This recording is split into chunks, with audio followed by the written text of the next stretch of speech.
la présentation du coup de cet atelier de support d'application. Alors, aujourd'hui, je vais me mettre en full screen. Est-ce que vous confirmez que vous voyez tous l'écran? Du coup, je ne vous verrai plus quasiment. Mais comme vous voyez, aujourd'hui, nous sommes trois pour vous accompagner. Donc, votre autre, moi, Moulay, du coup, de la société Anka, anciennement appelée Africrea, donc, qui était héros de la première édition en 2019 dans le top 10 donc de Côte d'Ivoire.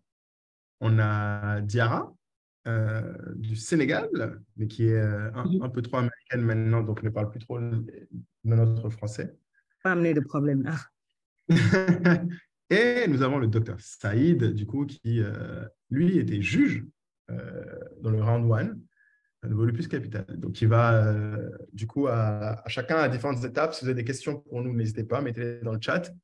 On essaiera de répondre au fur et à mesure de la présentation et de vous donner tous les éléments. Donc, l'idée, c'est de vous aider à démystifier la candidature parce qu'au final, c'est quand même un concours qui est extrêmement intéressant et qui, même s'il demande un peu d'effort pour y participer, pour le coup, il y a quand même beaucoup de choses qui ne sont pas si compliquées que ça, en tout cas, à faire. Donc, le programme d'aujourd'hui, on va introduire et présenter le prix, tout simplement. On va faire un petit focus sur le retour d'expérience au moins du docteur Saïd sur le premier tour, parce que du coup, c'est là où il intervient, lui, en tant que juge. Il vous dire un peu ce qu'il faut attendre de ce tour-là et son expérience avec le prix. On fera ensuite 5 minutes de petits sondages rapides, on va dire, avant de continuer. Et après, on fera le retour d'expérience de notre chère Diarra, du coup, qui elle a gagné en 2020 le prix. Et après, je vous ferai un petit deep dive sur le framework de candidature, sur les principales zones de candidature et qu'est-ce qui peut inquiéter les gens.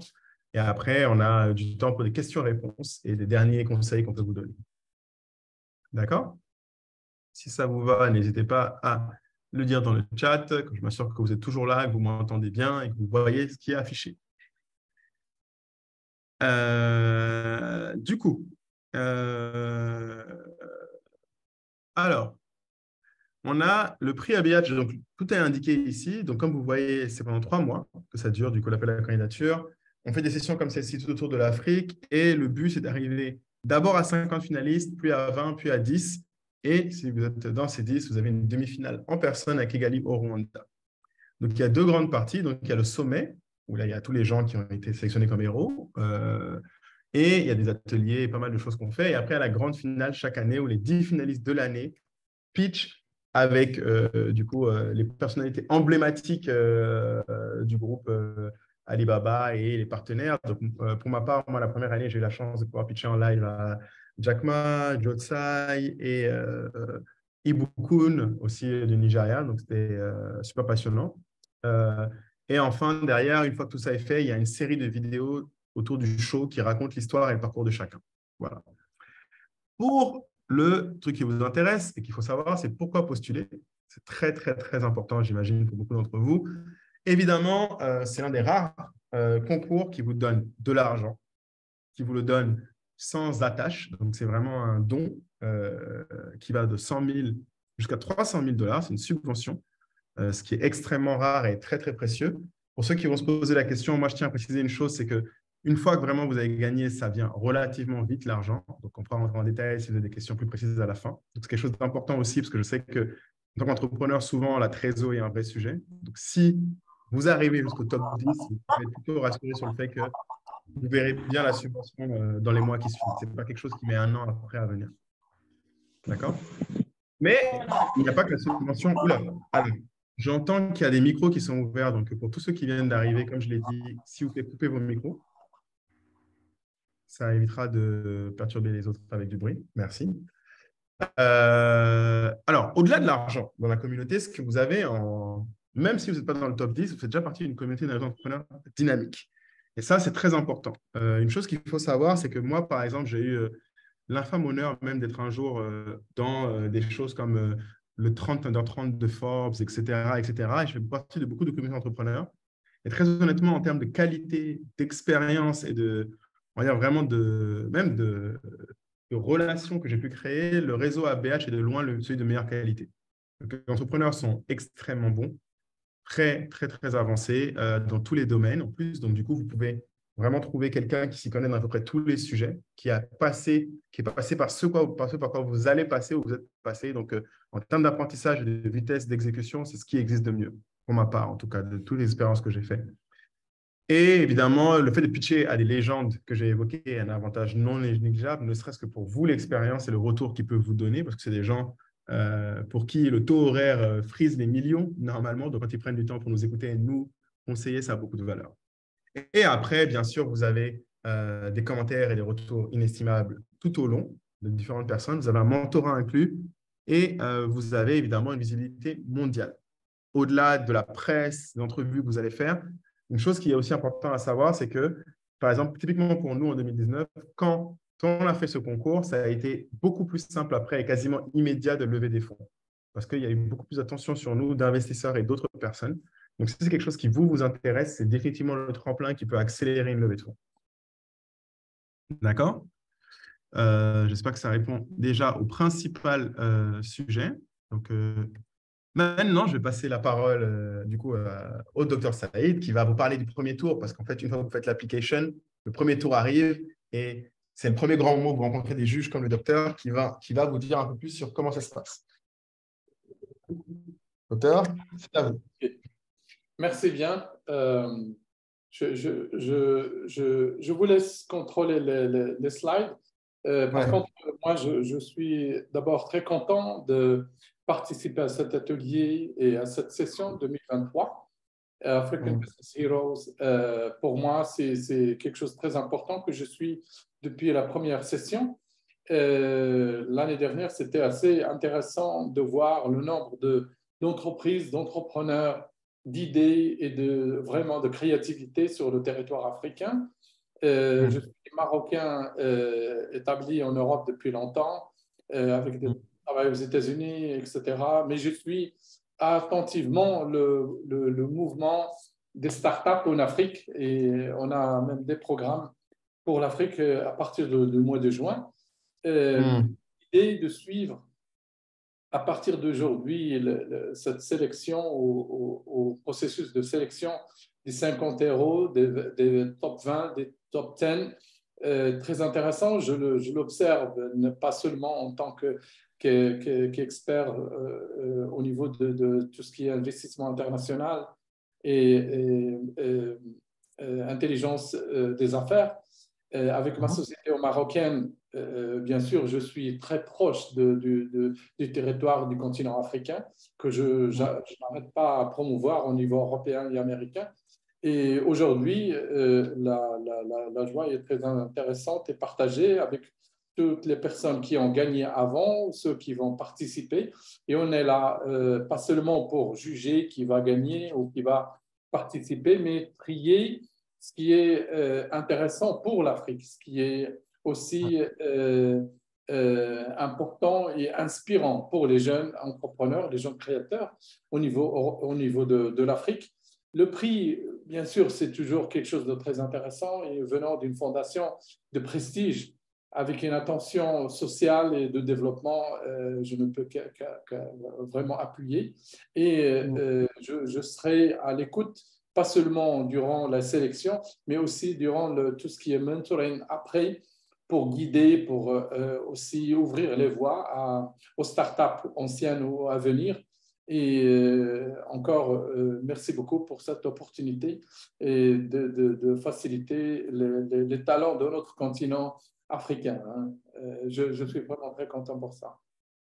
Super, super, merci à vous. Et je pense que ce qui intéresserait beaucoup les gens, c'est un peu de votre retour. Je ne sais pas, vous avez dû voir beaucoup de sociétés de start-up en Afrique. Quel est votre retour en général sur qu'est-ce qui fait une société qui passe le premier tour? Qu'est-ce qu'il faut? En analysant un petit peu mon travail d'analyste, c'est toujours les startups à Londres, France, Berlin, Munich, aussi aux États-Unis. Je dirais que dans le fond, il n'y a pas beaucoup de différence. La différence, elle est dans le processus d'aller au marché et aussi l'accès à la finance. L'accès à la finance est très important. Et le côté, je dirais, ingénieux des start-upers et comme je dis, des idea makers En Afrique, elle est vraiment flamboyante, elle est vraiment vivante dans tous les pays, parce que je parcours pas mal de dossiers au niveau africain, l'Est, l'Ouest, le Centre, avec des projets très, très innovants que je pilote actuellement. Un des grands projets Sub-Saharan Africa sur le high-speed train. Je travaille sur un projet très, très important et je vois toujours les choses dans le 360 degrés. La viabilité de ces startups, elle est dans le marché. Donc, le développement du commerce international, de la mobilité, soit des marchandises, des biens et des personnes, est très importante. Et je suis dans cette optique un petit peu macroéconomique pour le développement régional en Afrique et décloisonner aussi l'Afrique par le transport, par la mobilité aussi des marchandises, etc., pour connecter ces écosystèmes. Parce que je vois le problème en Europe maintenant, Londres est en train de chuter. La France, le French Tech a de sérieux problèmes. Comme vous avez vu, même le Silicon Valley, dernièrement, elle a chuté par cause de liquidité des startups. Alors, le problème réel des startups, c'est le marché. Et pour ça, nous avons développé pas mal de choses que je parlerai peut-être hors de ce concours, dont le côté développement économique et social en Afrique. Et c'est ça vraiment, je dirais, moi, pour les 50, 100 ans à venir, l'Afrique est le premier marché. Mais c'est vrai qu'il y a des problèmes structurels qu'il faut développer. Il y a l'accès à l'argent, très important. L'inclusion financière des entreprises est très importante. Soutenir aussi les idées et l'innovation, transfert de technologie, etc. C'est très intéressant. On a aussi quelques solutions là-dessus. Et j'ai pensé, même au niveau en tant que juge et aussi, je dirais moi, plus un assistant à ces entrepreneurs, c'est de guider aussi cette mouvance technologique et d'innovation sociale et économique sur une direction viable et solide, avec un changement vraiment pour ce que j'appelle toujours aussi le New Africa. Elle est réelle, elle est solide, elle est forte, elle s'impose. Mais il faut que ce soit la solution, toujours, comme je dis, africaine. Hein. Et ça, on le voit déjà. Et votre concours le précise. Il y a des héros, il y a des gens, et il faut les soutenir. Et je suis content de faire cette participation en tant que juge, mais aussi en tant que mentor après, et des connexions avec des marchés internationaux. Ça, c'est quelque chose de très important. Ok, super. Mais écoutez, merci beaucoup pour ce partage d'expérience. Avec plaisir. Donc, Raki a une question pour vous, M. Kamal. Elle dit, quels sont les points clés sur lesquels vous vous appuyez pour faire votre choix des candidats au tour 1? Quels sont les points clés lorsque vous devez sélectionner des candidats? Qu'est-ce que vous regardez en particulier au premier round? Le point fondamental de toute machine, entreprise, petite ou grande, c'est la structure, la stratégie, la vision et comment on essaie de se positionner dans le marché. Donc, toute idée est bonne. Alors, le plus important est comment cette idée, elle est tracée, organisée. J'ai vu quelques dossiers où vraiment, avec une aide en amont sur le côté structure, organisation, etc., je dirais que tous les dossiers étaient bons. Il n'y avait pas de dossier vraiment où j'ai vu vraiment il y a quelque chose de très grand qui manque. Il n'y en a pas. Il y a une perception de l'entreprise, il y a une perception du rôle de l'entreprise dans la société et il y a un commitment, un engagement personnel que je vois, je sens au sein de l'entité, même sur la rédaction du business model, du modèle d'affaires ou sur comment ils décrivent le business. Et là-dessus, moi, je pense qu'au-delà de la compétition, le besoin, il est réel, mais mondial, pas que seulement en africain. L'écosystème, les écosystèmes à Londres que j'observe beaucoup, la French Tech en France, en Allemagne, il y a un grand besoin vraiment de ce cadrage Parce que quelqu'un qui est créatif, il a l'idée, mais il faut un manager, il faut un directeur financier, il faut un technicien ou un développeur. Ça, c'est Bien des sûr, ressources qu'il faut amener. Il faut laisser le créateur, comme j'ai dit, le créateur doit rester créateur, mais bien sûr avec des cadrages stratégiques, avec des cadrages de possibilités de trouver un modèle d'affaires, un modèle financier, un modèle de bénéfices, parce que la société, la raison d'être dans l'entreprise, c'est le client. Donc, il faut bien cibler le client dès le départ, ce qui est un peu difficile aujourd'hui avec l'incertitude complète au niveau finance international, au niveau du marché international. Ce n'est pas évident, même si on a vraiment la tête pensante de McKinsey ou de Boston Consulting, ça ne marche pas. Et la preuve, beaucoup de pays flanchent. Déjà, ce n'est pas que des startups, à cause de conseils de gros cabinets qui ont des difficultés actuellement au niveau macroéconomique et au niveau de la finance qui est en train d'être perturbée, et en train d'être vraiment chamboulée de manière assez radicale. Et l'Afrique, là où je vois ma perspective internationale, c'est le positionnement, je dirais, de l'inclusion financière du continent africain dans l'économie mondiale. Et Ok. là-dessus, il y a beaucoup de travail à faire. Et la diaspora, je défends toujours la diaspora africaine est très, très forte, comme la diaspora de l'Asie, qui a vraiment participé au développement de l'Asie, et plus que l'économie locale. Hein. Ils ont injecté des milliards.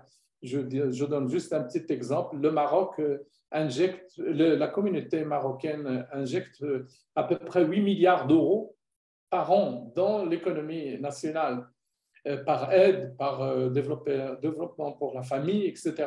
Mais c'est des mannes très importantes. Par exemple, l'Afrique, où je suis en train d'analyser avec des Nigériens, avec des Kenyans, avec des Sénégalais, des gens d'Abidjan aussi, c'est comment structurer d'abord le savoir-faire de la communauté ou des experts au niveau international, leur expertise, leur approche avec l'argent et leur proximité avec l'argent et comment aider les frères en Afrique avec leurs bonnes idées et leurs soucis pour développer un meilleur Afrique et un meilleur Africain. Très important. Ok. Ok, ok, super. Bah, écoutez, je pense que ça répond à la question de Raki. Pour résumer, Raki, comme l'a dit M. Kamal, il faut montrer, alors, dans le premier round, le plus important, c'est vraiment de montrer une clarté dans votre structure, donc dans l'équipe. Il faut que l'équipe soit bien constituée. Si vous voulez faire de la tech, il faut un développeur qui soit un associé. Il faut que vous soyez à plein temps, il faut que vous soyez engagé, que ce soit clair. Comme il a dit, que la stratégie soit claire, qu'on voit votre compréhension du marché et votre distinction dans le marché, votre edge, et que ce soit le plus clair possible. Parce qu'en fait, c'est le moment où on passe des milliers d'applicants à 50. Donc, il faut vraiment se dire, il faut vous distinguer par votre clarté et votre compréhension du marché et votre structure. Donc, évidemment, si vous faites de la croissance, ça vous permet d'avoir quelque chose en plus, mais il faut surtout être très clair dans comment vous vous présentez, dans comment votre société est structurée et comment elle se positionne dans le marché. C'est là où ça joue vraiment. Alors, on a une question pour vous, M. Kamal, encore rapide cette fois, qui demande, est-ce que vous recevez encore les dossiers pour le tour 1 cette année? Cet atelier, je pense, c'est le lancement officiel de Ouais. cette opération. Bien sûr, je serai content de recevoir. Aussi, un petit conseil, c'est que actuellement, il y a beaucoup d'outils. Vraiment, en une page, on peut faire le business model bien synthétiquement et structuré. Et puis après, aller creuser dans chaque élément entre 7 et 8 points importants. On peut vraiment structurer la société, le profil, le targets, la stratégie, comment attaquer le marché, avec quel partenaire, le côté finance, etc. Et là-dessus, je pense, Internet, il y a beaucoup de choses. Il faut travailler beaucoup, pas seulement les idées qu'on a amassées, mais il faut aller au-delà, à simplifier. Et j'ai appris moi-même, je parle de mon expérience personnelle, J'ai traité, je ne sais pas combien de business models, combien de sociétés, combien de secteurs différents. Et c'est vrai que j'étais aidé par ces outils synthétiques qui aident un petit peu à structurer l'idée. Et ça, c'est très, très important. Une fois qu'on a ça de fait, je pense qu'on est là avec tous les autres membres de cette plateforme. Et j'espère avoir beaucoup de dossiers, plus de dossiers cette année, qu'on puisse vraiment lire et vraiment vivre cette effervescence d'idées et d'innovation. L'entreprise, je dirais, c'est la meilleure compétition après le football. Hein. Pour moi, c'est quelque chose de vraiment c'est exciting de créer un business model, de vérifier les autres trends au niveau international, etc. C'est vraiment très vivant. Et pour l'Afrique en mouvement, l'Afrique est vraiment plein de dynamisme, plein d'opportunités, plein de ressources, plein de toutes choses. Tout est à créer et à créer par les enfants. Comme j'ai dit, les gens de l'Afrique, très, très important. Et on est là pour aider la structuration. Je suis vraiment personnellement disponible pour aider vraiment qu'il y ait des startups forte et puis on discutera même après côté développement comme j'ai expliqué à travers des structures que je représente aux États-Unis, à Londres et en France, en Espagne, à Madrid. On est en train de monter une sur l'intelligence artificielle, par exemple, avec application sur tous les domaines de la mobilité, l'éducation, l'automatisme, sécurité, industrie et tout. Vraiment très intéressant où on peut être vraiment une petite base de conseils et d'orientation. OK. Très bien. Bah, écoutez, je vais juste enchaîner sur les questions du coup derrière. Merci, docteur. Donc, Fatia, oui, vous êtes de la Tunisie. Est-ce que vous pouvez postuler? Oui, bien sûr. D'ailleurs, on va arriver aux critères pour pouvoir postuler. Pour Viwanou Kojovi qui demande quelle est la forme juridique de start-up pour un bon tour 1. Je pense que c'est quand même important d'avoir une société, idéalement une SAS plutôt qu'autre chose. Une SARL, c'est possible selon les profils, mais ça dépend des industries, ça dépend de ce que vous voulez construire. Donc, Monsieur Kamal, je ne sais pas si vous avez une forme juridique qui compte, mais pour moi, ce n'est pas le truc le plus important. C'est plus, est-ce que l'équipe, on s'en fout de quelle forme juridique vous avez, c'est est-ce que c'est la bonne équipe? Ce n'est pas autre chose. Donc, on va plutôt avancer sur les autres questions du coup, et merci docteur pour ce retour vraiment. Alors, avant de passer à l'étape suivante, on va vous demander de répondre à un petit sondage qu'on va faire sur Zoom là maintenant, pour vous demander, d'où vous nous rejoignez en Afrique. Où est-ce que vous êtes dans la candidature? Pour ceux qui ont déjà répondu, s'il vous plaît, n'hésitez pas à recliquer et à nous dire où vous êtes dans le Zoom. Et dernier point, on va aussi vous demander qu'est-ce que vous espérez tirer de cet atelier. Comme ça, on sait à peu près ce qu'on peut faire pour vous pour cet atelier. Donc, ça va vous prendre 2 petites minutes. Si vous êtes patient, on va lancer les sondages. Et ce sera parti. J'en profite pour répondre aux questions qui sont entre-temps.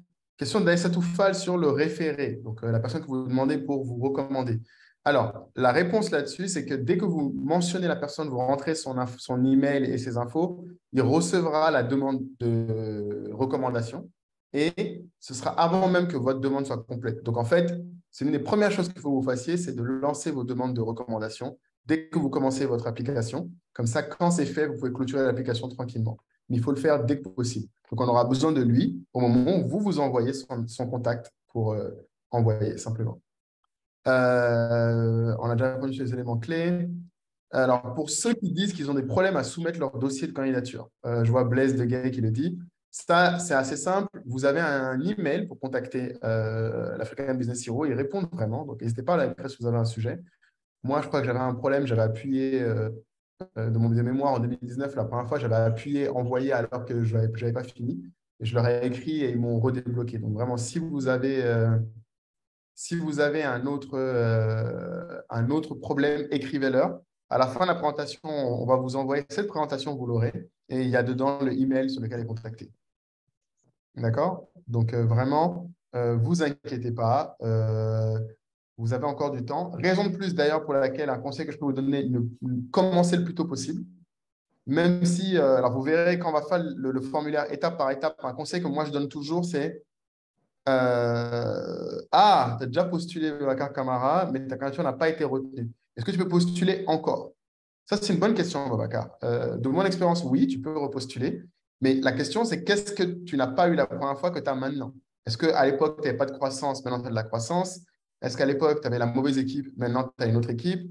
Est-ce que tu as changé de produit entre-temps? Il faut que tu aies quelque chose pour repostuler. Parce que si tu repostules pour exactement la même chose, effectivement, tu risques pas d'avoir un résultat différent, très objectivement. Donc, tu peux repostuler, il n'y a pas de raison, mais il faut que tu aies quelque chose de différent. D'accord? Merci à tous. Je vois que vraiment vous êtes en train de répondre. Vraiment, c'est super. Et on va du coup pouvoir… Ah, ça y est, le sondage, le premier sondage est parti. Donc, vous les voyez, ils sont affichés à l'écran. Vous pouvez cliquer directement dans les sondages, s'il vous plaît, faites-le, ce serait super. Vous êtes 22 à participer, donc là, je compte sur les 22 personnes pour au moins cliquer sur les sondages et participer, ce serait super, parce que du coup, comme ça, première personne à participer, merci beaucoup. En fait, c'est un sondage qui après sera transmis directement aux équipes d'ABH pour voir à peu près comment on peut faire mieux ce type d'atelier. Super, 5 personnes sur 22, excellent, on a 22%. Continuez comme ça. 6 sur 22, excellent. Continuez, continuez, s'il vous plaît. Cliquez sur le sondage qui s'affiche. Super, super. Excellent. Donc, continuez. Je vois que beaucoup de gens cherchent à être motivés pour postuler. D'autres veulent comprendre les critères d'admissibilité. Super. 7 sur 22. Super. Excellent, excellent. Donc, continuez, continuez à postuler. 7 sur 22. On a un tiers des personnes qui ont répondu. Donc, il y a 3 questions vraiment. Vous pouvez y aller vite, ne vous inquiétez pas. Comme ça, on pourra derrière avancer sur la suite de l'atelier. Ah, 8 sur 22, super, merci. 10 sur 22, excellent, on y est presque. On va arriver presque à la moitié, 45%, s'il vous plaît, continuez. Ceux qui n'ont pas encore répondu, s'il vous plaît, prenez quelques secondes pour le faire, c'est super important et assez simple au final. Donc, ça nous aide beaucoup. Je vois qu'on a beaucoup d'Afrique de l'Ouest, c'est bien. Un peu d'Afrique centrale, super. Ça y est, on a 50% des gens participants qui ont répondu. Superbe. Superbe, continuez, continuez. On se donne encore une petite minute pour que les derniers puissent cliquer et participer. Comme ça, on aura, j'espère, au moins 70% des gens qui auront participé à l'atelier qui répondent. Ce serait vraiment super. Je ne fais pas une conférence Zoom. Et voilà. Alors, je regarde s'il y a d'autres questions, mais a priori, je pense qu'on a couvert l'essentiel des questions. Excellent. Donc, on est toujours à 50%. Boum, 12 sur 22, ça y est, 54%. On avance, on avance. Et donc, plus que les dernières personnes. Superbe.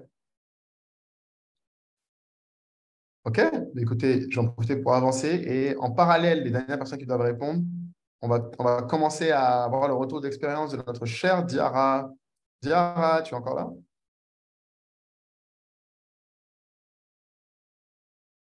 Ah, mais voilà. On a même droit à la caméra, si c'est pas beau, ça. Ça va? Très bien, et toi? Super, Très bien. super.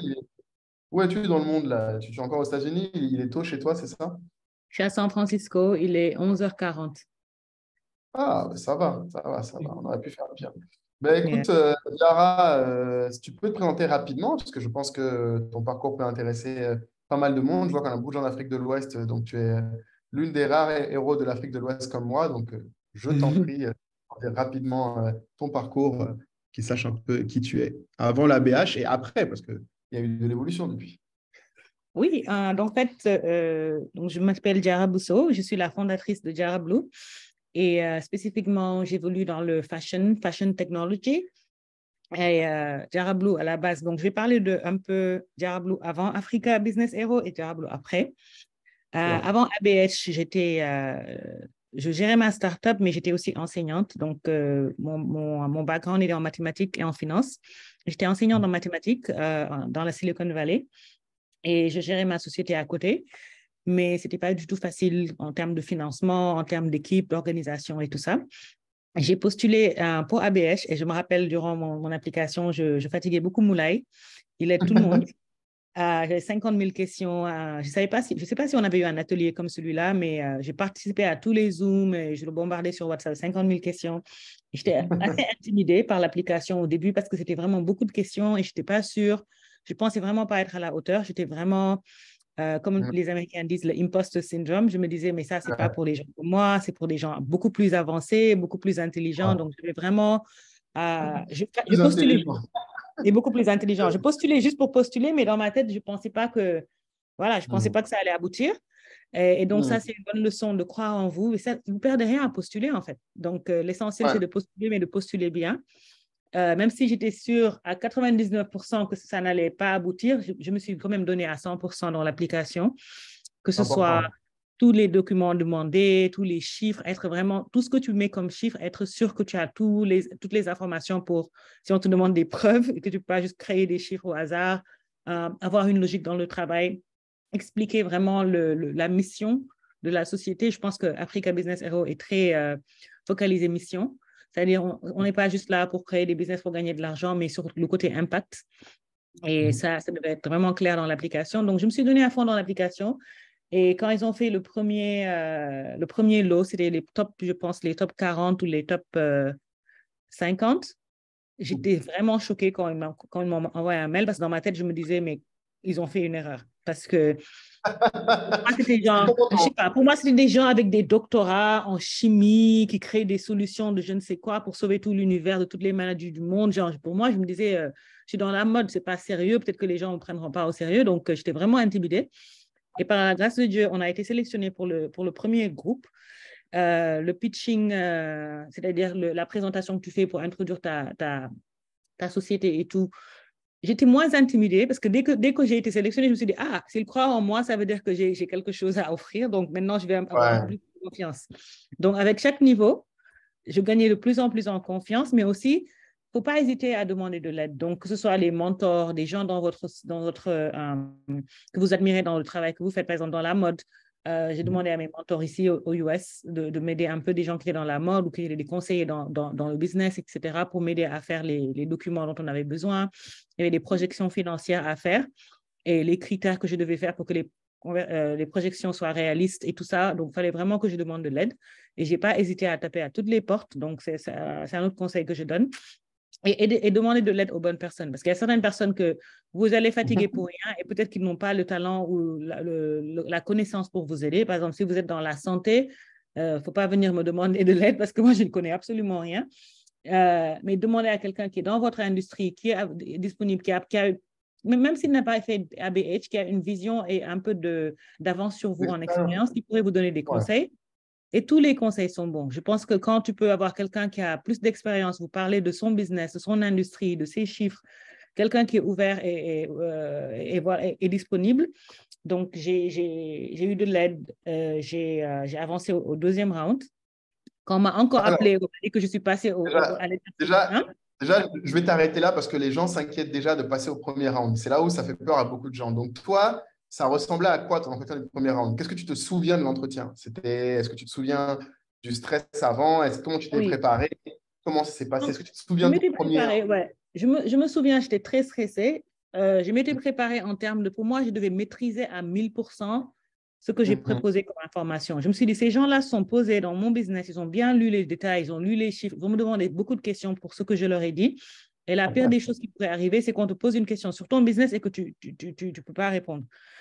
Et donc, il fallait que j'apprenne en fait tous les éléments de mon business, que je les comprenne, que je les maîtrise, mais aussi que je maîtrise l'industrie dans laquelle j'évolue. C'est-à-dire que si on me demandait des questions sur l'industrie textile ou l'industrie de la technologie, qu'est-ce qui se passe dans le marché, etc., que j'ai des arguments vraiment forts pour soutenir mon business, montrer que le business a une chance dans cette industrie, mais aussi montrer que je suis à l'aise dans ce business. Ils veulent vraiment savoir que, le business, il a un potentiel, mais que vous êtes la personne qui doit gérer ce potentiel.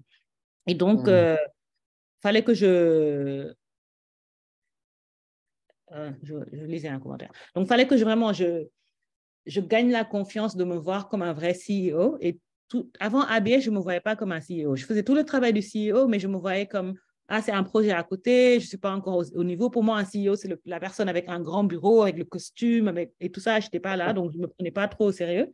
Mais pour cette expérience, il fallait que j'élève un peu mon calibre en termes de comment moi je me vois intérieurement et que je montre cette confiance-là quand je parle au juge et aussi que tu sois relax. Je me rappelle, j'étais très stressée, mais je savais me présenter de façon qui donnait l'impression que j'étais à l'aise. Donc, j'étais vraiment à l'aise, je rigolais avec eux, on parlait de choses sérieuses, mais des fois, on rigolait un peu. C'était un peu… Ah, ok. Ça me Donc, fait ça un restait air de confiance. ça va. Je restais tranquille, voilà. C'était pas le peloton d'exécution, parce qu'à écouter les gens, tu as l'impression que le tour 1, c'est tu viens, on te bombarde de questions. Non, ça Non, restait un échange. on te Oui. bombarde de questions, mais c'est à toi de gérer ces questions-là de façon que ça fasse tranquille. C'est des questions difficiles, c'était stressant et tout, mais vu que je t'ai préparé, c'était actually, c'était pas stressant durant le moment, c'était stressant avant parce que je savais pas à quoi m'attendre, mais durant le process, c'était très positif comme expérience. Et plus tu es relax ou plus tu apparais relax, même si on fait genre, plus tu passes parce qu'ils se disent, ah, la personne est vraiment à l'aise, même sous le stress, ils se gèrent. Donc, ils se disent que, ah, ça veut dire qu'ils vont pouvoir gérer leur truc après, leur business. Donc, c'était ça mes impressions lors du premier round. Le deuxième round était beaucoup plus sérieux parce que je pense qu'il demandait des projections financières. Je ne me rappelle pas exactement. Je pense que c'est au deuxième round qu'on demandait des projections financières qu'on devait défendre très clairement. Et je me rappelle, un des juges n'arrêtait pas de me poser des questions pour me remettre en question. Et j'étais très… avec le décalage, j'étais à San Francisco. Donc, mon deuxième round, il avait eu… Je pense que c'était à 3h ou à 4h du matin chez moi. Ouf. Et ce n'était pas du tout facile. Et c'était avec plusieurs juges, avec plusieurs questions. Donc, ce round-là, je trouvais un peu difficile parce que c'était plus technique. C'était sur mes marges, c'était sur comment on va scaler le business et tout ça. Ouais. Donc, le premier round était plus sur toi et l'industrie et la boîte. Et le deuxième round, beaucoup plus sur la mécanique de l'entreprise en tant que telle, etc., etc. Voilà.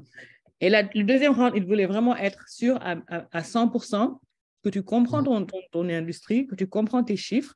Par exemple, le genre de questions, je ne me rappelle pas spécifiquement, mais c'était des questions du genre, si tu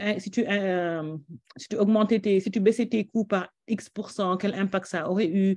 Ou si tu changeais ton business model et que tu amenais cette nouvelle technologie ou ce nouveau truc, comment ça va impacter tes chiffres à la fin? Ou si tu arrêtais, par exemple, moi, je fais du e-commerce. Je me disais, ouais, si tu ne faisais pas du e-commerce, que tu faisais du wholesale, c'est-à-dire vendre à des boutiques en gros, comment ça allait affecter tes marges? Pourquoi tu ne fais pas de wholesale? Quelle est la stratégie de croissance? Comment vas-tu te faire connaître en tant que marque? Tu es quand même dans la mode. Comment tu protèges ta technologie? Etc. Quelqu'un vient me demander, est-ce que j'avais déjà tout le personnel? Pas du tout. Quand je faisais ABH, le personnel, c'était moi, ma maman. Et c'était quand? C'était en 2020, non? Non, ça, tu as gagné en 2020, donc tu as postulé. 2020, ouais. C'était moi, ma maman et voilà, c'était juste moi, ma maman et 4 tailleurs. C'est tout. On n'avait pas encore d'équipe, on n'avait pas de Chief Operating Officer, Chief This Officer, c'était tout ce qu'on avait. Après ABS, je suis allée embaucher du personnel parce qu'avec le prix, j'ai pu. Mais on travaillait, les habits étaient faits de chez moi, à la terrasse. Ma maman s'occupait des envois. Moi, j'étais aux États-Unis et on travaillait sur WhatsApp. C'était très désorganisé, pas d'équipe et tout, mais on croyait en nous et on pouvait soutenir tout ce qu'on disait. Mais bon, on n'avait pas encore tout ça. Donc, tu n'as pas besoin d'avoir une équipe, mais il fallait qu'on ait, je pense, 2 ou 3 ans d'activité pour pouvoir montrer des chiffres. C'était un des critères, je pense. Oui, c'est le critère numéro 1. Pour avoir au moins 3 ans d'activité. 3 ans d'activité. Donc, j'avais 3 ans d'activité, même si mes chiffres étaient bas. Mais au moins, il y avait de l'activité, c'était consistant. Donc, j'avais au moins cela, mais on n'avait pas encore d'équipe. Donc, c'était ça le deuxième round. Je pense que le troisième round, c'est la finale, non? Le top 10. Ouais, c'est le finishing, ouais, c'est le pitch. Ouais, le top 10. Ouais. Cette partie-là était très intense parce que pour le top 10, il faisait un film. Donc, pendant que nous, on se préparait, parce que pour le dernier round, c'est les 10. Donc, au début, c'est les top 40, je pense.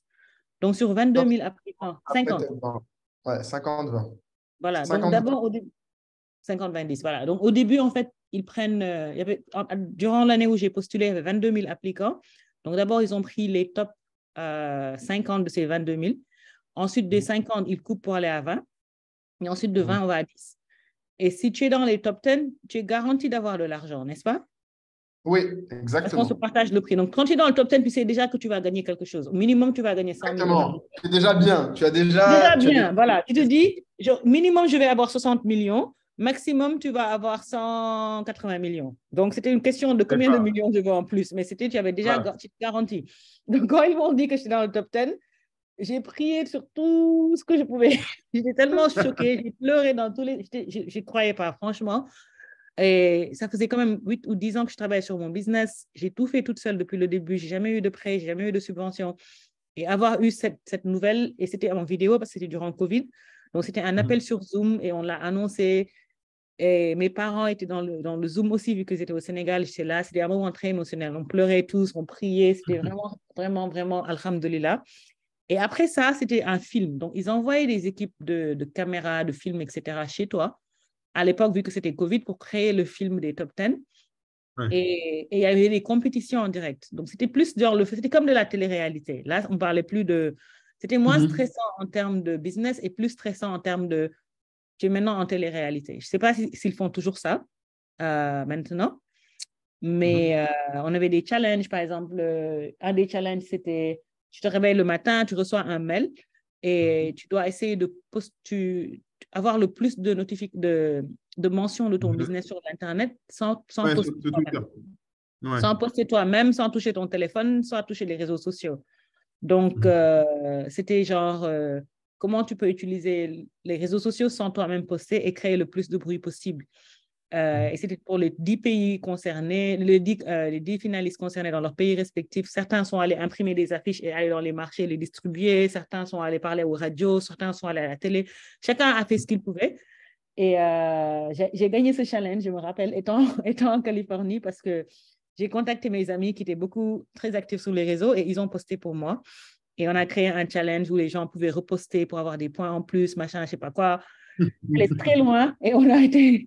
Au final, Macky Sall même a postulé parce que c'était devenu un truc tellement viral. En 24 heures, on a eu le plus de mentions, donc on a gagné cette étape-là. Et la dernière étape, c'était la finale. Et la finale, honestly, c'est la chose la plus... C'est l'expérience où j'ai le plus appris parce que pour la première fois, tu vois les 10 autres finalistes, tu vois leur business, tu vois ce qu'ils font. Et tu les vois et tu les vois présenter leur travail. Et tu te rends compte, en fait, le jour de la finale, je me suis dit, en fait, moi, même si je ne gagne rien, j'ai déjà gagné, en fait, parce que ces gens sont tellement impressionnants et inspirants. Être sur la même liste qu'eux, c'est déjà inspirant. Genre, les entendre présenter leurs projets, voir comment les juges leur donnent des feedbacks et tout ça, c'était vraiment c'était comme regarder les épisodes de Shark Tank. C'était genre une expérience gratuite, quoi, dans le pitching entrepreneuriat. C'est un moment que je n'oublierai jamais. Et au final, je suis restée dans les top 10. Je n'ai pas gagné les 3 premiers prix. Il y avait des gens beaucoup plus talentueux. Mais ABH a carrément changé la trajectoire de ma société. Parce que dès qu'on a fini la compétition et qu'on a reçu le prix, je suis rentrée à Dakar et j'ai embauché une équipe. J'ai embauché plus de tailleurs. J'ai pris un local un peu plus grand parce qu'on travaille de la maison. Et j'ai quitté la maison des parents, j'ai pris un local, j'ai loué un espace, j'ai embauché des gens, j'ai créé une équipe administrative. Et mon business a commencé à plus ressembler à un business avec un comptable, des salariés, des processus, etc. Et depuis lors, c'est vraiment ça qui nous a propulsés pour qu'on puisse aller vers le formel et vers le professionnel. Et un point important qui m'avait fait très peur aussi, c'est que je pense après la deuxième étape, quand ils sélectionnent les top 10, ils vont vérifier vos chiffres. Donc, ils demandent les déclarations fiscales des 3 dernières années. Ça, ils demandent. Et ça m'avait fait peur. Je me rappelle avoir contacté Moulay parce qu'on avait toutes les déclarations, mais je me disais, est-ce que ils vont prendre ça au sérieux? C'était en CFA, ils voulaient les choses en dollars. C'était pas aussi... c'est pas aussi top que ce que j'imaginais, mais on s'est passé. Mais ils veulent les déclarations fiscales des 3 dernières années avec les rapports financiers, le bilan et tout ça. Donc, si vous ne les avez pas, voyez comment vous pouvez retourner en arrière et les avoir parce qu'ils vont vérifier tout ça. Oui. Bon, après, c'est un bon problème à avoir. Ça, c'est au moment où tu arrives voilà.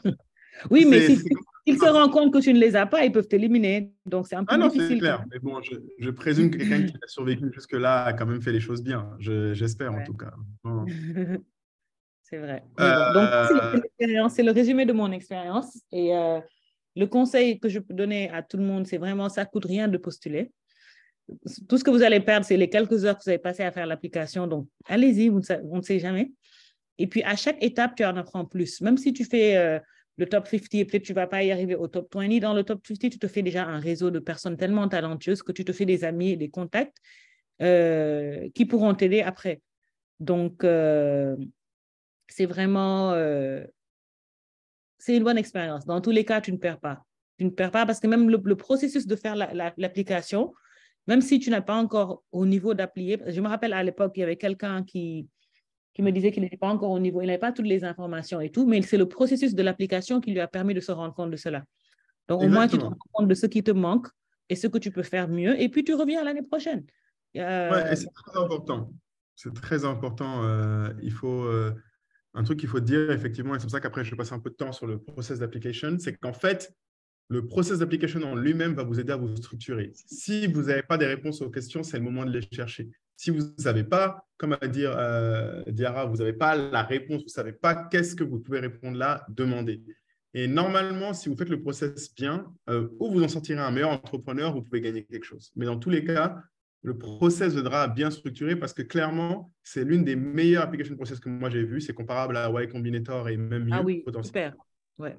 C'est vraiment bien et le process même en lui-même va vous permettre, si vous voulez demain être un entrepreneur qui réussit, vous devez passer par ce process. Vous devez être capable d'y répondre. Si vous avez du mal, c'est compréhensible, mais c'est justement l'occasion de s'améliorer. Donc, il faut le faire, le process, ne serait-ce que pour ce que vous allez apprendre sur vous-même et sur votre business. S'il vous plaît. Je ne sais pas qui parle, mais comme j'ai dit, merci de couper votre micro et juste écrivez dans le chat, s'il vous plaît. Allô? Vous pouvez couper votre micro, s'il vous plaît? Ok, super. Ok, super. Bah, écoutez, je pense que si vous avez des questions pour Diarra en plus, elle est encore là un petit moment, n'hésitez pas à lui écrire dans le chat et elle répondra.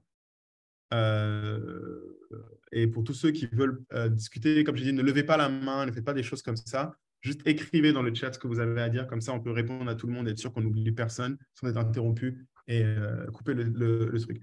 Diarra, est-ce que tu as une dernière chose à dire à nos chers participants? Parce que de ce que je vois, la plupart ont besoin de motivation. Pour le moment, ben, c'est tout ce que j'ai à dire. Je pense que c'est juste, allez-y, donnez-vous au maximum et n'ayez pas peur. La pire chose qui peut y arriver, c'est qu'il n'y ait pas de réponse et que ça n'avance pas. Mais au moins, dans le processus de faire cette application, vous en apprendrez tellement sur vous-même que ça en vaut la peine. Donc, il n'y a pas de perte, en fait. Amen. Preach, comme dirait la planète. Je me suis débrouillée quand même en français, non? Non, franchement, ça va. Hein. Tu vois, tu fais juste genre, mais vraiment, ça se voit que tu restes sénégalaise. Vraiment. Et, 100%. Du coup, alors je vais avancer sur le reste et n'hésitez pas à compléter Dr Kamal et Diarra sur le formulaire de candidature. Parce que du coup, c'est la partie qu'on va regarder. Je vais essayer d'aller vite. Et si quelqu'un a des questions, vraiment écrivez. Je vais répondre à la question de Fatia sur la durée à la fin. D'accord? À la fin, vous avez une slide qui vous redit exactement combien de temps dure le process. D'accord? Alors, voici les éléments clés des 7 parties de votre application. D'accord? Donc, l'application, c'est le formulaire de candidature que vous devez faire. Il y a 7 étapes à remplir. Important, il faut être honnête dans tout ce que vous faites. Donc, l'eligibility check, c'est être sûr que vous êtes africain, que vous êtes un minimum de revenus et que vous êtes enregistré. Donc, vous êtes là depuis au moins 3 ans. Ça, c'est le premier point. Ensuite, les références, c'est important. Il faut que vous ayez des références. Donc, on vous demande des clients normalement et quelqu'un d'autre. Ça peut être un mentor, quelqu'un d'autre qui peut confirmer que vous êtes quelqu'un de recommandable. Donc ça, comme je l'ai dit dès le début, faites-le dès le début. Maintenant, je vais vous donner un conseil générique sur l'application. Ce que moi, je conseille sur tous les formulaires, c'est au début, ne le faites pas au fur et à mesure. Au début, allez jusqu'à la fin. Regardez toutes les questions. Et toutes les questions, un conseil que je peux vous donner, c'est répondez en 5-10 mots. Les éléments clés. Si vous voulez répondre en mettant juste des tirets, faites-le. Toutes les questions. Prenez toutes les questions du formulaire. Si vous savez la réponse, vous mettez « OK, ça, c'est ça, ça, c'est ça, ça, c'est ça », sans écrire. C'est juste des mots-clés. Quand vous avez fait toutes les questions, parce que des fois, il y a des questions, vous allez voir, qui couvre différents aspects du même aspect, notamment dans la partie business profile, business deep dive. Il faut que vous fassiez attention à vraiment pas vous répéter. Donc, lisez toutes les questions, répondez avec, s'il faut, 3-4 mots par question pour être sûr que vous avez une idée de ce que vous voulez dire d'abord. Commencez pas à faire des longs paragraphes pour répondre à toutes les questions. Parce que sinon, ça va vous paraître beaucoup plus dur et vous serez beaucoup moins concis. L'idéal, c'est même si vous pouvez, faites des tirets. Vous venez et vous mettez pour chaque question, qu'est-ce que je veux mettre, quelles sont les 3 choses que je veux dire. Pour répondre à la question Trifen, une entreprise naissante ne s'est pas postulée? Oui. Le concours est réservé aux entreprises qui ont au moins 3 ans d'existence. Ce n'est pas pour les sociétés qui viennent d'exister. Justement, l'idée est de soutenir les sociétés qui ont survécu aux 3 ans, on va dire, de la mort du premier entrepreneur. OK? Donc, ça, c'est le premier point. Ensuite, donc, je vais aller vraiment dans les critères là maintenant, parce que c'est la question qui, je vois, revient beaucoup, c'est on peut être français, en anglais, tous les pays africains, tous les secteurs sont autorisés, il n'y a pas de problème, pas de limite d'âge. Par contre, il faut que votre entreprise soit officiellement enregistrée, il faut que l'exploitation, le siège social soit en Afrique. Rassurez-vous, nous, je crois que notre holding était en France, mais le siège social était à Abidjan, donc pas de souci.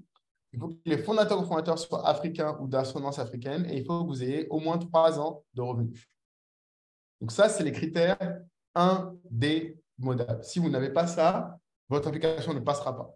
Donc, si vous n'avez pas encore 3 ans, vous pouvez commencer à vous entraîner maintenant. Ce n'est pas mauvais. Hein. Franchement, comme dit Diarra, c'est une expérience en soi. Mais il faut avoir 3 ans pour que vous puissiez être éligible. Ensuite, faut-il nécessairement avoir son produit pour la vidéo selon Alpha? Oui, il faut avoir une vidéo parce que c'est important de montrer votre produit.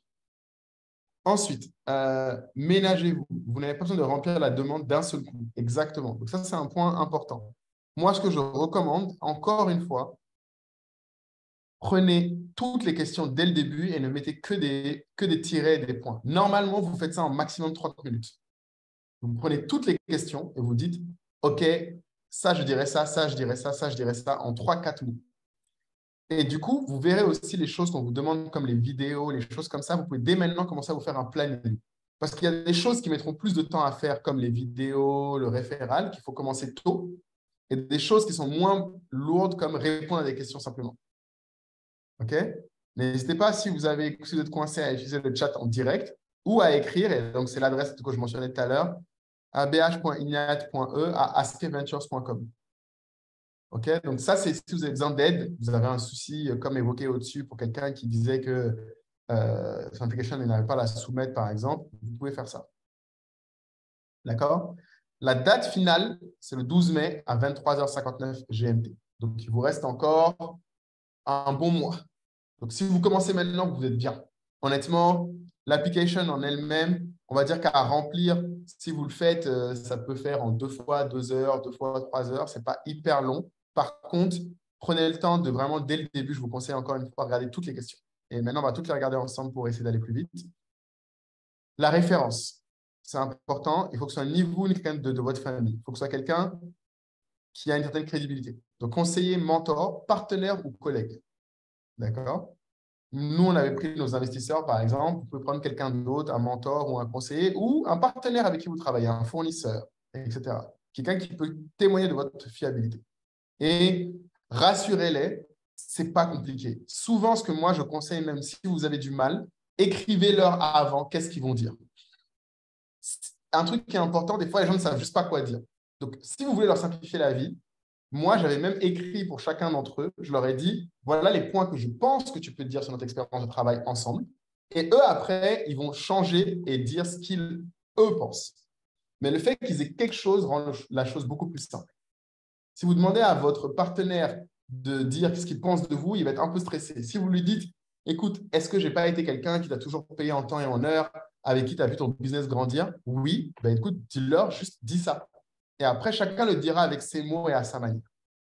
D'accord? Donc ça, c'est un autre tip que je peux vous donner. Aidez-les. Parce que c'est plus dur pour les gens de savoir quoi dire s'ils n'ont pas une idée de ce qu'on attend d'eux.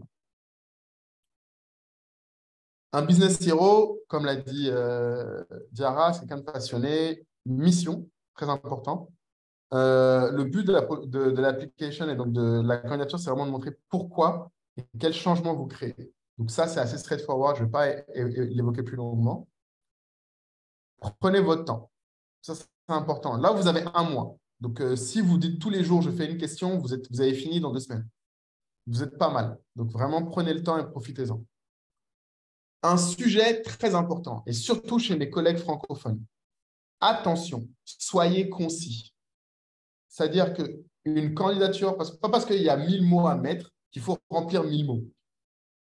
Faites attention à ça. Malheureusement, on a tendance, en tant que francophone, un peu de façon scolaire, à vouloir tout expliquer et à vouloir argumenter. Ce n'est pas ça. Quand on vous pose une question, et encore une fois, je vous donne un conseil, mettez la réponse, et ça doit tenir en une phrase, et après, si vous voulez, vous pouvez compléter. Un truc très anglophone qui marche très bien en communication, c'est répondre à la question en une phrase et après expliquer pourquoi vous avez répondu ça. Ne rentrez pas dans une argumentation d'abord pour conclure sur le sujet. Parce que dites-vous que les gens qui vont lire vos applications, ils vont en lire des milliers. Donc, si vous leur mettez tout de suite les éléments clés des réponses, c'est clair, c'est clair. Et soyez clair, ça veut dire quoi? Je vais vous donner un exemple. Quand ils disent soyez constructif avec des exemples et des données, c'est ne dites pas mon business a bien grandi ces dernières années. Non. Vous dites j'ai fait plus de 50% de croissance sur les 2 dernières années. Ce n'est pas la même chose de dire j'ai bien grandi et j'ai fait 50% de croissance. Donc, employez les mots précis pour décrire les choses. C'est ce qui fait qu'on est concis, clair et que les gens se souviennent de votre candidature.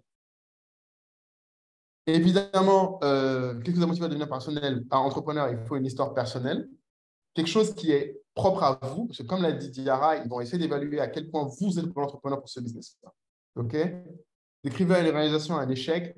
Prenez quelque chose idéalement qui est compréhensible et surtout, une chose qu'ils ne vous disent pas là, mais moi, je recommande de prendre quelque chose où vous avez appris quelque chose. Un échec n'est jamais un échec si vous en avez tiré une leçon. Et encore mieux si derrière, vous avez pu faire des choses mieux. Donc, pensez à ça si vous pouvez. Alors, c'est pour ça, cette question qui souvent perturbe les gens, c'est quoi un elevator pitch? Et c'est comme je vous disais, il faut que vous écriviez en 100 mots, pas plus, qu'est-ce que vous faites.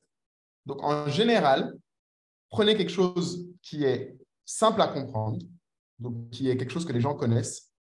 Si vous dites, nous, par exemple, au début, je pense que mon elevator pitch, c'était nous sommes la plus grande marketplace de produits de mode, art et artisanat inspirés par l'Afrique. Après, tu l'améliores et tu dis, nous sommes le Etsy africain avec plus de 100 000 produits. Donc, en fait, n'hésitez pas à le réécrire. C'est ça que je recommande de le faire régulièrement. Écrivez-le une première fois, laissez la journée passer. Le lendemain, dites-vous qu'est-ce que je peux faire pour être plus court, plus clair. Et le plus simple, c'est comment vous expliqueriez votre boîte à quelqu'un qui ne vous connaît absolument pas.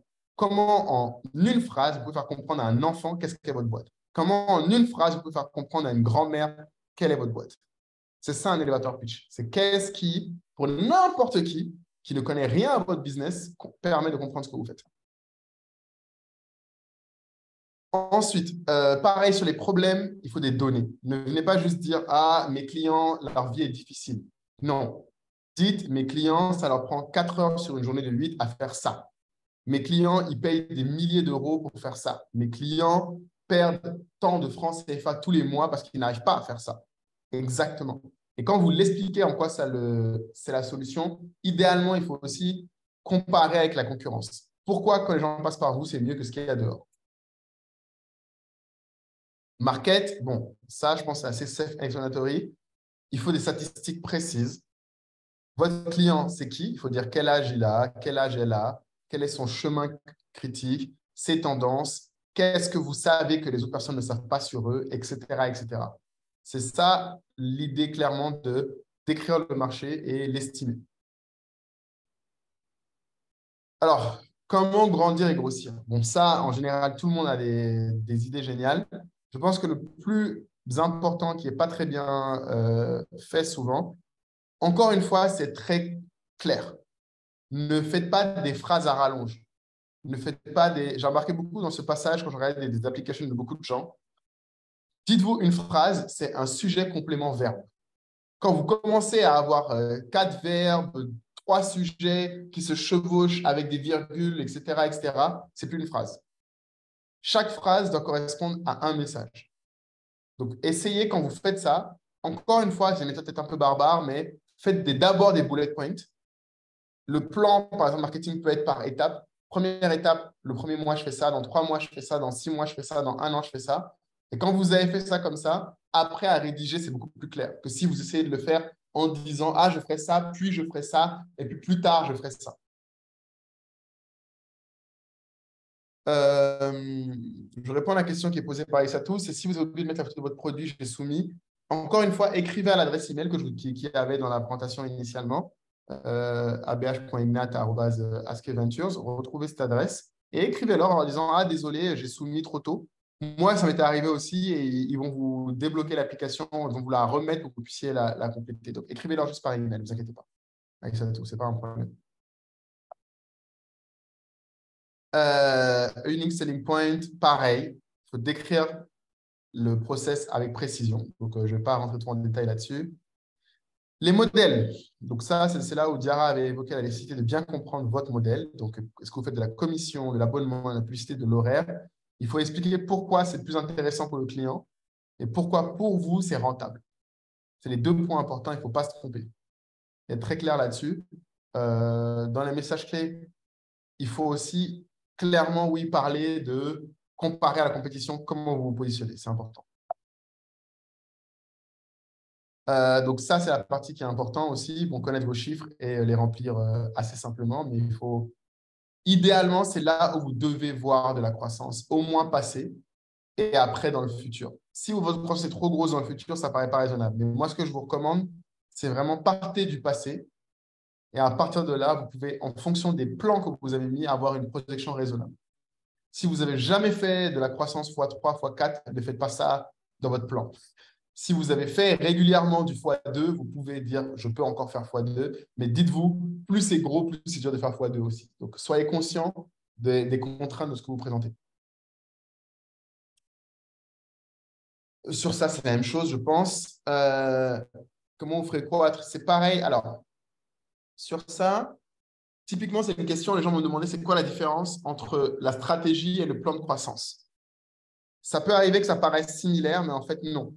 Le plan de croissance, c'est comment vous vous débrouillez pour que vos clients augmentent ou qu'ils vous rapportent plus d'argent. La stratégie, c'est comment vous allez, en termes de processus interne et exécution, faire en sorte que ces clients-là consomment. Donc, si on veut, la stratégie de croissance est beaucoup centrée sur comment trouver de nouveaux clients ou comment faire plus d'argent avec des clients actuels, pendant que la stratégie donnait plus l'information sur comment vous allez exécuter dans votre société pour pouvoir faire la croissance que vous décrivez. Donc, c'est un peu différent, mais c'est là souvent où les gens confondent. Pareil, soyez précis de ce que vous voulez faire de l'argent et très précis. Dites pas « je veux recruter ». Il faut dire « je veux recruter tant de personnes de tel profil qui vont m'aider à faire telle chose ». Très clair. Et idéalement, votre impact aussi compte beaucoup ici, comme l'a dit Diarra. N'hésitez pas à mentionner l'impact que vous aurez sur votre environnement et vos clients. La vidéo. Bon, sur cet aspect, beaucoup de gens s'inquiètent. La vidéo, franchement, c'est 1 minute 30. Donc, c'est assez court. Ce que je vous recommande, c'est que votre vidéo, répétez-la. Vous allez la faire plusieurs fois. Moi, je crois que j'ai passé un après-midi à la faire pour 1 minute 30. Donc, ne prévoyez pas de le faire en 5 minutes, c'est impossible. Pour ceux qui sont plus ou moins à l'aise, écrivez avant ce que vous voulez dire. Mais ce que je recommande le plus important, c'est commencer par dire qu'est-ce que vous voulez, qu'est-ce qui va faire en sorte que les gens vont comprendre votre client. Donc, comme ils disent, expliquez votre client. Encore une fois, faites des bullet points avec les éléments clés avant de tourner la vidéo. Et l'idéal, répétez. Dans une vidéo d'1 minute 30, l'idéal, c'est commencer par dire la chose la plus importante, répétez-le au milieu et à la fin, répétez aussi les choses importantes. Donc, en gros, toutes les 30 secondes, répétez les choses importantes qui permettent de vraiment faire passer le message. Maintenant, la dernière question que nous a posée tout à l'heure Fatia, combien de temps ça dure et c'est quoi le process? Donc, normalement, donc vous êtes au premier tour à partir de mai. Normalement, si mes souvenirs sont bons, vous aurez fini entre mai et septembre, voire octobre, si mes souvenirs sont bons. Donc, ça dure un peu moins de 6 mois, avec à chaque fois les différentes étapes ici. Donc, top 50 après le premier tour de candidature en ligne, premier entretien en visio. Ensuite, petit audit entre le top 20 et le top 10. Et une fois que tu es dans le top 20, tu as une demi-finale en présentiel et tu deviens dans le top 10, ceux qui vont pitcher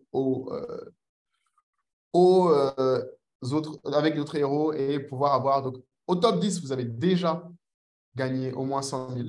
Et après, c'est pour gagner plus. Donc, deux choses à retenir. Vous avez besoin d'aide. Support sur le chat en direct. Et encore une fois, donc pour notamment tout à l'heure, la question que se posait Aïssatou, voilà l'adresse où vous devez écrire. Le pitch final est au Rwanda. Je l'ai dit au début, donc ne vous inquiétez pas, la BH prend tout en charge pour vous faire venir, vous loger, tout.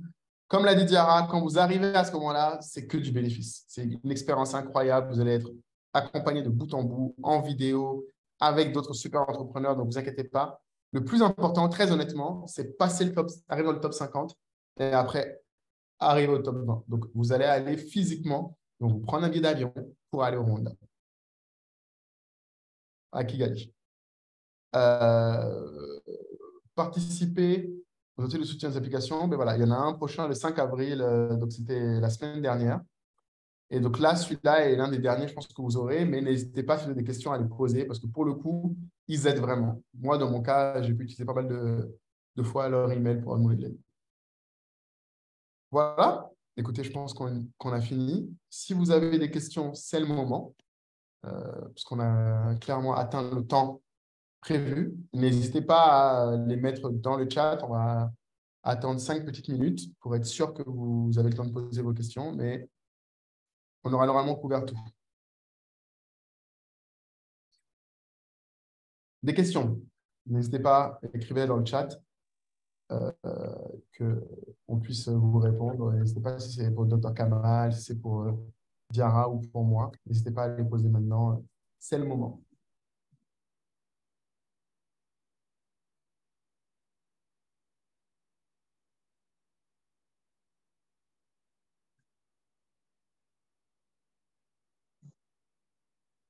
Alors, Aïssatou, est-ce qu'on peut vous contacter pour nous aider?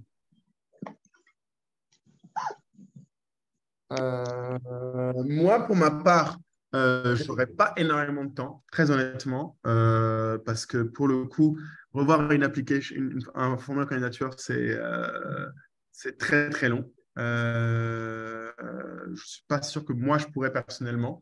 Ce que je peux vous dire, c'est que si jamais vous avez une question spécifique, je peux aider.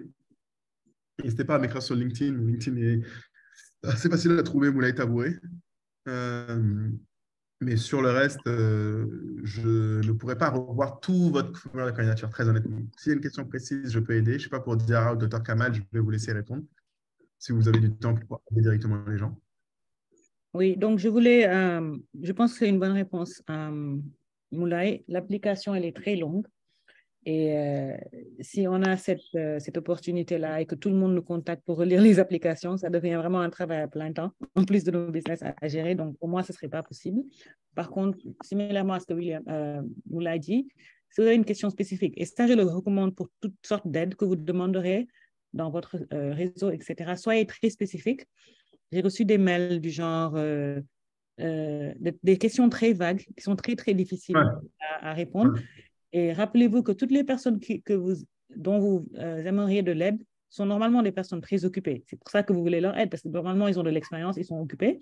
Et la meilleure façon de poser des questions et de demander de l'aide à une personne occupée, c'est d'être très spécifique. On m'a demandé ceci sur mon application, j'ai répondu dans ce sens-là.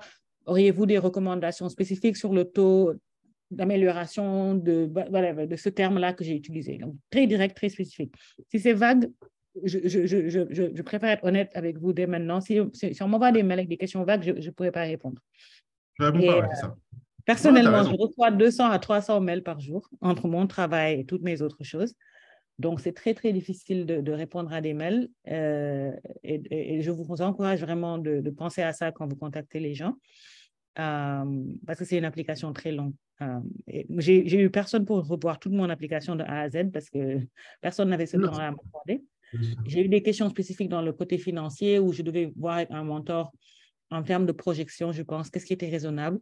Donc, c'était une question du genre, si je fais une projection que mon business va croître à X% par an pour les 5 ans à venir, est-ce que vous pensez que c'est raisonnable? Un. Et deux, auriez-vous des ressources pour la mode sur le taux de croissance normal? C'est le genre de questions-là que j'ai posées. Et du coup, tu as une réponse très rapide. Oui. Tu as une réponse très rapide. Mais si c'est une question du genre, on m'a donné un projet, voilà ce que j'ai écrit, qu'est-ce que vous en pensez? Vous n'aurez pas de réponse parce que ça requiert une analyse que les gens ne peuvent pas faire pour vous. Voilà. Docteur Kamal, peut-être un dernier mot ou votre avis là-dessus? Oui, je suis d'accord là-dessus parce que le type de question est en soi un guide pour formuler et synthétiser les choses. Pour des questions très techniques dues à des secteurs spéciaux comme la fashion, par exemple, la croissance est très, très difficile. Il faut vraiment un avis d'expert pour être juste et dire les choses correctes. Sinon, le reste serait très, très difficile. Et je pense qu'il faut rester collé aux questions et passer du temps parce que c'est un exercice très important pour structurer soi-même et son idée, son projet et son entreprise. OK. Merci. D'accord. Très bien, très bien. Mais écoutez, je pense que on a couvert l'essentiel. S'il n'y a pas d'autres questions. Alors, je vois qu'il y a une question de Blaise de Gay. Le business présenté doit être sur quel format? PowerPoint, PDF, DocX? Je ne sais pas. Je ne pense pas que ce soit important. Il faut juste essayer de le mettre en PDF et ça passera, je pense. La déclaration fiscale directement, non. Je ne pense pas qu'il y a la déclaration fiscale à mettre en annexe, pas du tout. Comme l'a dit Diarra, c'est si vous arrivez au top 20 ou même top 10 que vous avez ce problème-là. Donc, vous ne vous occupez pas de ça tout de suite. C'est bien d'y penser, mais ce n'est pas dans la candidature que vous avez à le faire. Donc, ce n'est pas maintenant.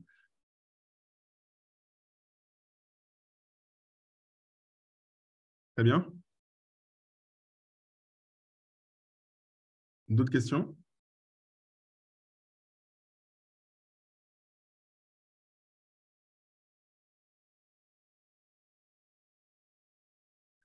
Très bien. Mais écoutez, je vais arrêter le partage. Nous sommes maintenant entre nous. S'il n'y a pas d'autres questions, je pense que nous allons pouvoir vous libérer. Il se fait tard. Et pour ceux qui sont en Ramadan, l'heure de la coupure est passée. Donc, on va vous libérer. Merci beaucoup pour votre temps et vos questions. S'il y en a d'autres, n'hésitez pas.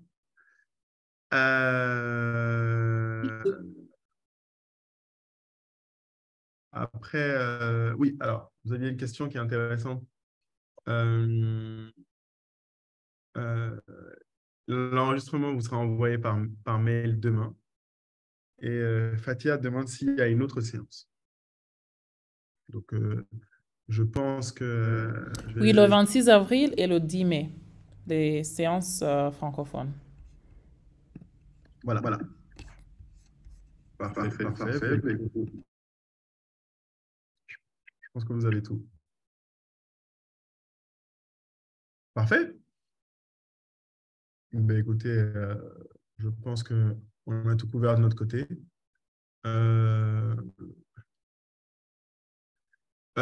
Pour Alice Schedelbauer, alors, en Africain, la nationalité européenne, il n'y a pas besoin de prouver qu'on vient d'Afrique. Vous inquiétez pas, ils le verront bien à votre tête. Moi, j'avais la nationalité française, ne vous inquiétez pas, ce n'est pas un sujet, votre tête, votre nom. Et si vous le dites, ils vous croiront. Dans tous les cas, ils vérifieront et ça se verra vite si vous êtes ou non africain. Donc, vous inquiétez pas, ce n'est pas la nationalité la preuve.